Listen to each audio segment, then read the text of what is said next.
See him? See Fred? Huh? You see Fred?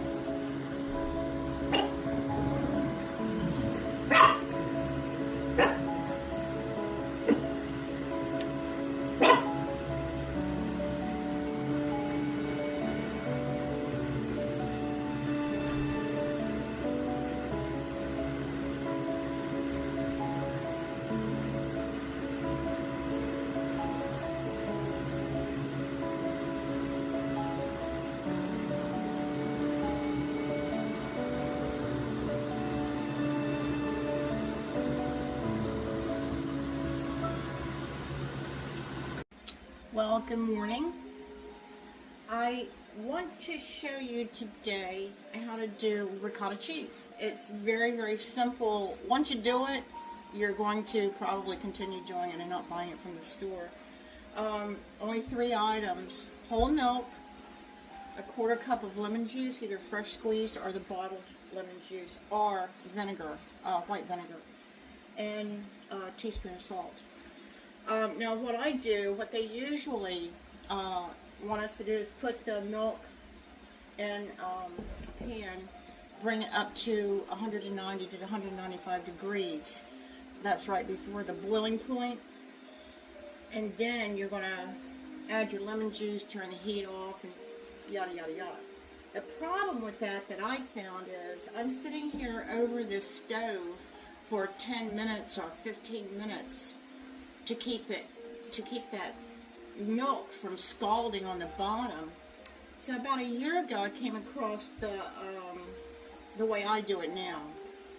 I take 4 cups of milk. Again, that's whole vitamin D milk, and I put it in the microwave, and I bring it up to right before the boiling point, and then I put it in my my pot and take its temperature, making sure it's at least 190, at which time I then put the lemon juice in it and let it sit, turn the heat off, and let it sit for like 6 minutes or so until it, the curds form. And that's pretty much it, and then we just strain it. So what I'm going to do, I'm going to take this, I'm going to put a teaspoon of salt. Now this is pink Himalayan salt. It has a very nice flavor. And we're going to put that in the microwave. Now my microwave, doing other cheeses, like the yogurts and things like that, usually takes, about 8 minutes or so. I'm going to set it for 8 minutes and we'll see what happens. And we'll take its temperature. But there's no use standing there and stirring it constantly, and it may scald, and then you're out of luck. So I'm going to put this on for 8 minutes. And then when that comes up to temp, I'll bring you back. Okay. I just took it out of the microwave. It's at 190 right now. Actually 189. It dropped a bit. So what I'm going to do, I've heated up my pan because I didn't want to put this hot milk in a cold pan and defeat what I just did by bringing it up to temperature. So let's put it in here.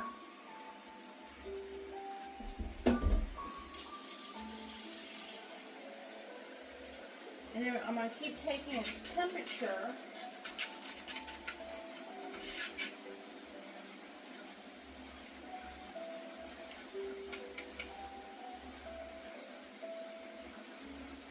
Let me turn my water off. It's almost there again. It needs this temperature to not only kill like your old or your bad bacteria, but you don't want to go over the boiling point. Then you're going to kill your good bacteria, which makes your cheeses. Now, that's why it's not recommended to use ultra pasteurized milk, because they do like a second boil with that, and it kills everything. So with this process, it's also bringing it up to a temperature where it's going to allow it to curdle once the acid, which we're using lemon juice. Now I'm using a bottled lemon juice. which there's nothing wrong with that. You can use vinegar, white distilled vinegar. We're almost there. Fresh lemons are what I'm using, the bottled vinegar. I just get in the habit of using that, and I'll be quite honest, when I do my preserves and stuff, that's what I use. Okay, if you don't have a digital thermometer, another way you can test to see if this is ready to go is if you see little bubbles forming around the edge and even maybe a skin appearing.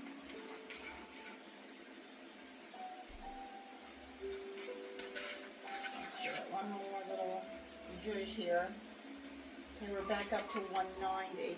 Let me get my wooden, and try to stay away from like metal utensils during this process. Use wood if possible. So what we're going to do is stir this a little bit, and then we're going to add our lemon juice a little bit at a time for slow stirs, because you don't want to break this up, your curds, and it's already curdling. So what I'm going to do now is turn the heat off, and I'm going to show you what this looks like. So bear with me while I move this camera as I bump you against can you see? Can you see the curds in there? Okay, so let's take this off the heat. In there, you guys see? And that's going to be your ricotta. Let me bring you back up here. Sorry about moving you around like that. So we're going to let this sit for about 6-7 minutes. Let it rest. Don't stir it, because you're going to break up your curds, and you want those curds. What I did in the meantime, while that was in the microwave, I took just a bowl, empty bowl, clean, a strainer, and then this is clean. It's just I use it for everything. It's a cheesecloth, and I have that ready. When this is ready in about 6 or 7 minutes or so, we're gonna put that in here and let it drain. But until then, I'll bring you back when that happens. Alright, my timer just went off. I let it go. I went a little bit too far, but 7 minutes, so we're good to go. But I wanted to show you what it looks like before we strain it. That's your ricotta. Now, ricotta cheese is a byproduct of mozzarella. So when we strain it, and plus once we make this ricotta, if you take this one step further, I can show you how to make cream cheese. You have to do it warm, though you can't let it cool down. But even if you're not into doing stuff like this, and you prefer to buy it, there's a lot of times when you're cooking, or you're busy, or there's a holiday and you want ricotta cheese, cream cheese, you can make it. And you can make it in, well, in the time it takes to bring 4 cups of milk up to a boil. See that? Now we're going to get the whey out of this. And from that whey, as many of you know that follow me, I'll make bread. I'll use that in my bread recipes. You can also use this once cooled to water your flowers. You can use it in smoothies. See how that's looking? Yeah, we got ricotta, guys. Let me get some water and soak in this pan so that milk dries. Okay, now I changed bowls because I wanted you to see how this drains.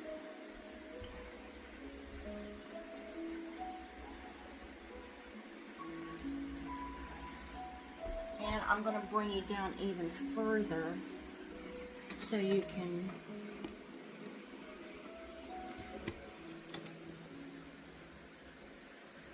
How's that? Can you see that okay? Yeah, see that? So, what we're doing right now with this is we're going to let it strain, and depending on how long you let it strain, it's going to indicate how firm your ricotta is. You know, like when you go to the stores, for instance, and buy ricotta, you'll see, you know, different variations of like low skim or high fat or extra wet or, you know, whatever. So what we're going to do for our purpose, my sweet spot for ricotta, for my lasagnas, for cooking purposes, it's like 35 minutes. So we're going to let this strain. Now, the longer you let it strain, let's say you take it up to an hour, that's going to give you a real, like a harder, which I use also, a crumblier that you can put like on salads or, you know, other cooking applications. But for now, I'm going to set the timer for 30 minutes, and then I'll bring you back and I'll show you what we've got. We'll have ricotta then. Now, what we can do at this point, if we want to go a step further, we'll take this as it is right this second, and we will, I hate talking to the back of this phone. What we'll do, or what we can do, we can take this amount of ricotta, put it in our blender or our food processor, put either olive oil or a couple of tablespoons of butter, mix that in for like a minute, and you've got cream cheese. I mean, you can either go savory, you can go sweet, you can put herbs, you can do, you know, a multitude of things with this. But for our purposes today, we're going to just do the ricotta. I think I've got like a pint, no, 2 pints of cream cheese I made the other day in the refrigerator right now. That's why I'm only doing the 4 cups. Now, generally speaking, 4 cups of milk should yield you about 2 cups of ricotta.